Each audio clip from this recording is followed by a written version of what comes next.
اللہ الرحمن الرحیم۔ ناظرین، وی لاگ نمبر 197 اور آج کے لحاظ سے یہ تیسری قسط ہے جو ہم آپ کے سامنے رکھ رہے ہیں۔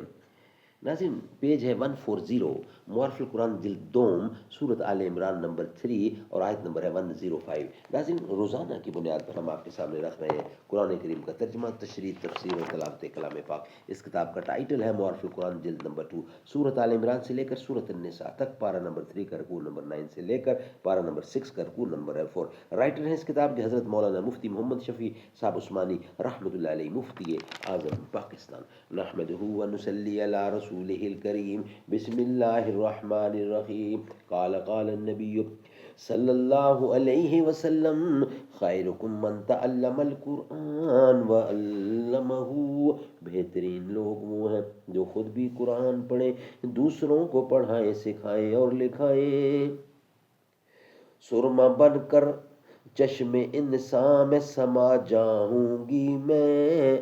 رات نے جو کچھ چھپا رکھا تھا دکھلاؤں گی میں۔ برق آتش خون ہی فطرت میں گو ناری ہوں میں، مہر عالم تاب کا پیغام بیداری ہوں میں۔ خیر کی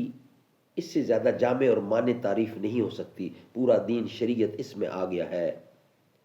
پھر یدعونا کو صیغہ مضارع سے لا کر بتلایا کہ اس جماعت کا وظیفہ ہی دعوت الی الخیر ہوگا، یعنی دعوت الی الخیر کی مسلسل اور لگاتار کوشش ان کا فریضہ ہوگا۔ امر بالمعروف اور نہی عن المنکر سے تو یہ سمجھا جا سکتا تھا کہ اس کی ضرورت خاص مواقع پر ہوگی جب وہ منکرات دیکھے جائیں، لیکن یدعون الی الخیر کہہ کر بتلا دیا کہ اس جماعت کا کام دعوت الی الخیر ہوگا، اگرچہ اس وقت منکرات موجود نہ ہوں یا کسی فرض کی ادائیگی کا وقت نہ ہو، مثلا آفتاب نکلنے کے بعد زوال تک نماز کا وقت نہیں ہے، لیکن وہ جماعت اس وقت بھی نماز پڑھنے کی تلقین کرے گی کہ وقت نماز آنے کے بعد نماز ادا کرنا ضروری ہے، یا روزے کا وقت نہیں آیا، ابھی رمضان کا مہینہ دور ہے، لیکن وہ جماعت اپنے فرض سے غافل نہیں رہے گی، بلکہ وہ پہلے سے لوگوں کو بتلاتی رہے گی کہ جب رمضان کا مہینہ آئے تو روزہ رکھنا فرض ہوگا، غرض کہ اس جماعت کا فریضہ دعوت الی الخیر ہوگا۔ پھر اس دعوت الی الخیر کے بھی دو درجے ہیں۔ پہلا یہ کہ غیر مسلموں کو خیر یعنی اسلام کی طرف دعوت دینا ہے، مسلمانوں کا ہر فرد عموماً اور یہ جماعت خصوصاً دنیا کی تمام قوموں کو خیر یعنی اسلام کی دعوت دے، زبان سے بھی اور عمل سے بھی۔ چنانچہ مسلمانوں کو جس آیت میں قتال و جہاد کا حکم دیا، وہاں سچے مومنین کی اس طرح تعریف کی: الذین ان مکناہم فی الارض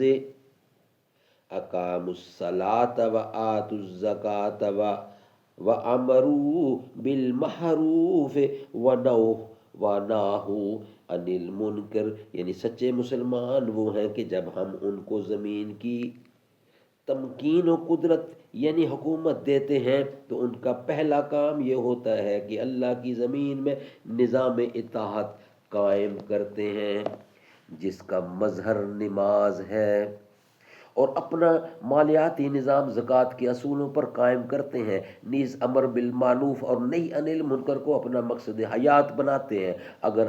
آج امت مسلمہ اپنے مقصد یعنی اپنا مقصد دیگر اقوام کو خیر کی طرف دعوت دینا بنا لیں تو وہ سب بیماریاں ختم ہو جائیں گی جو دوسری قوموں کی نکالی سے ہمارے اندر پھیلی ہیں، کیونکہ جب کوئی قوم اس عظیم مقصد دعوت الی الخیر پر مجتمع ہو جائے اور یہ سمجھ لے کہ ہمیں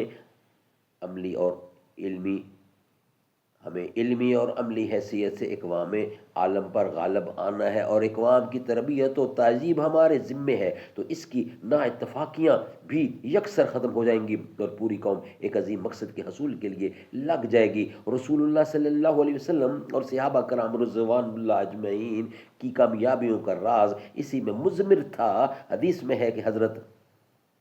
ضحاک رحمۃ اللہ نے یہ آیت وَلَا تَقُمْ مِنْكُمْ تلاوت فرمائی اور پھر فرمایا ہم خاصۃ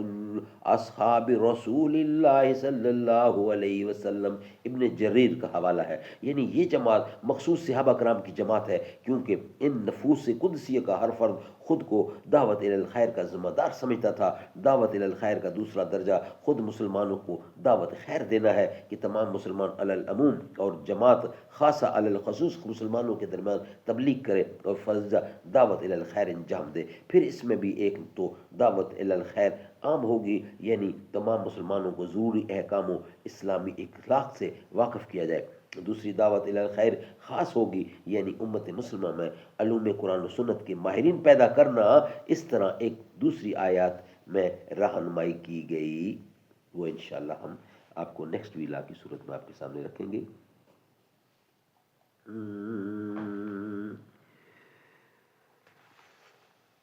جو زلف بکھرے تو رات ہوگی، جو چہرہ نکلے تو دن چڑھے گا، پسینہ ان کا گرے گا جس پر وہی تو ذرہ گلاب ہوگا، نہ ایسی زلفیں نہ ایسا چہرہ، نہ یوں کسی پہ شباب ہوگا۔